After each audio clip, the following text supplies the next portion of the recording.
YCP party అధికారం కోల్పోవడానికి ముఖ్యమైన కారణాలలో అతి ముఖ్యమైనది కార్యకర్తలు, నాయకులు పార్టీకి దూరం అవడం.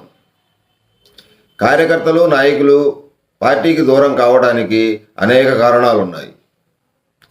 వైసీపీ పార్టీ అధికారంలో లేనప్పుడు అధికారంలోకి రావాలని 2011 నుంచి 2019 వరకు కార్యకర్తలు ఎంతగా కష్టపడ్డారు అంటే తమ శక్తికి మించి కష్టపడి జగన్మోహన్ రెడ్డి గారు సీఎం అవ్వాలి అన్న ఉద్దేశంతో శక్తికి మించి కష్టపడ్డారు కార్యకర్తలు.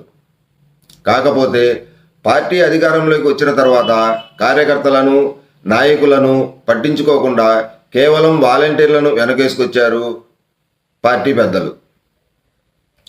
వాలంటీర్ల ద్వారా మంచి చేయాలి అనుకున్నారే తప్ప పార్టీకి జరుగుతున్న నష్టాన్ని మాత్రం ఊహించలేకపోయారు నాయకులు.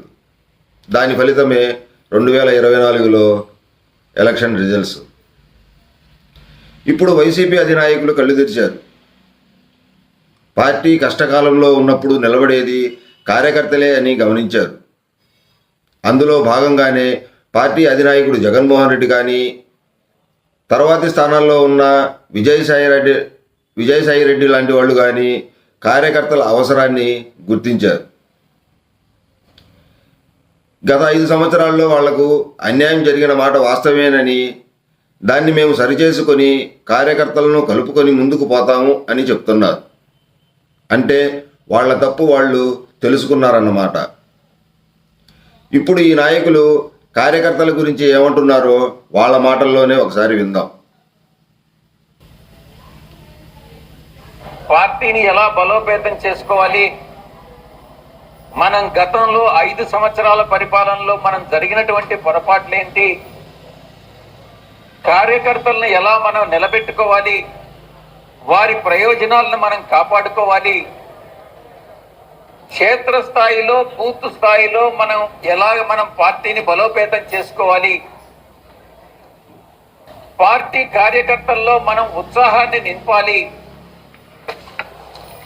ఉత్సాహంతో పాటు పార్టీ కార్యకర్తల్లో ఒక బాండింగ్ అంటే ఒక ప్రిన్సిపల్ అన్నటువంటిది వాళ్ళ మైండ్లో కానీ మనం ఇంబైబ్ చేయగలిగితే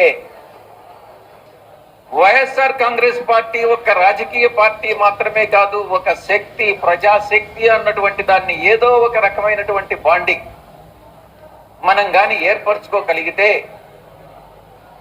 ఆ రోజు నిజంగా ఎటువంటి ఒడుదుడుకులు ఎదురైనా కూడా మనం ఒక రాజకీయ శక్తిగా, ఒక ప్రజల యొక్క ఆయుధంగా, అభివృద్ధికి దోహదపడేటటువంటి ఒక ఆయుధంగా మనం తప్పకుండా ప్రజల మనసుల్లో నిలబడిపోతాము అన్నటువంటి విషయాన్ని మనం అందరం కూడా ఈ సమావేశంలో చర్చించుకోవడం జరిగింది.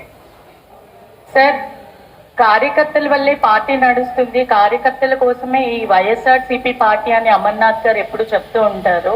నిన్న ఒక కార్యకర్తతో మాట్లాడినప్పుడు కనీసం మమ్మల్ని పట్టించుకోలేని పరిస్థితి, మేము వాళ్ళ దగ్గరికి కూడా వెళ్ళలేని పరిస్థితి, మధ్యలో ఉన్న ఎమ్మెల్యేలే మమ్మల్ని ఆపేస్తూ ఉంటారు, లేదంటే కార్పొరేటర్ల దగ్గరే మేము ఆగిపోతూ ఉన్నాము, వాళ్ళ కోసం నిరంతరం కృషి చేస్తూనే ఉంటాము, మా వల్లే వాళ్ళ పార్టీ నిలబడుతుంది అని చాలా బాధపడుతున్నారు. దాన్ని మీరేం చెప్తారు? మీరు మార్పు చూస్తారమ్మా. పార్టీ అధ్యక్షులు జగన్మోహన్ రెడ్డి గారే ఫిబ్రవరి నుంచి ప్రతి జిల్లాకి వచ్చి 2 రోజులు అక్కడే నిద్ర చేసి ప్రజలని, కార్యకర్తల్ని ప్రత్యక్షంగా కలుసుకోవడం, అభిప్రాయ సేకరణ చేసుకోవడం, వారి అభిమతానికి అనుకూలంగా నడుచుకోవాలన్నటువంటి ప్రయత్నం చేయడం జరుగుతుంది. మా పార్టీ జిల్లా అధ్యక్షులు ఇప్పుడే చెప్పారు, ఎప్పుడైనా అందుబాటులో ఉంటాం. గతంలో అధికారంలో ఉన్నప్పుడు కొంత సమయాభావం వల్ల అందుబాటులో లేకున్నప్పటికీ కూడా ఇప్పుడు ప్రతిపక్షంలో ఉన్నాం కాబట్టి తప్పకుండా అందుబాటులో ఉంటాము అన్నటువంటి హామీ ఇవ్వడం కూడా మీరు వినే ఉంటారు. తప్పకుండా ప్రజల ఆశయాలకి అనుగుణంగా నడుచుకుంటాం. విన్నారుగా, విజయసాయి రెడ్డి గారి నోటి నుంచి కార్యకర్తలను ఏ విధంగా మనం గౌరవించాలా అన్న మాటను విన్నాం. ఇప్పుడు కానీ వైసీపీ పార్టీకి సంబంధించిన అధినాయకులకు తత్వం బోధపడినట్టు ఉంది. పార్టీకి పునాదులు కార్యకర్తలేనని, కార్యకర్తలు లేనిది రాజకీయ పార్టీ మనుగడ కష్టమని ఇప్పుడు వైసీపీ నాయకులకు తెలిసొచ్చినట్టుంది. అందుకే ఇప్పుడు కార్యకర్తలు చెప్పిన మాట ప్రకారమే మేము నడుస్తాము, ముందు ముందు కార్యకర్తను ఎలా చూసుకుంటామో మీరే చూద్దురు కానీ అనే సమాధానం వాళ్ళ దగ్గర నుంచి వస్తుంది. ఏదేమైనా ముందు ముందు ఎలా చేస్తారో ఎలా చూస్తారో చూద్దాం. మరి ఈ వీడియో నచ్చితే లైక్ చేయండి, షేర్ చేయండి, సబ్స్క్రైబ్ చేసుకోండి.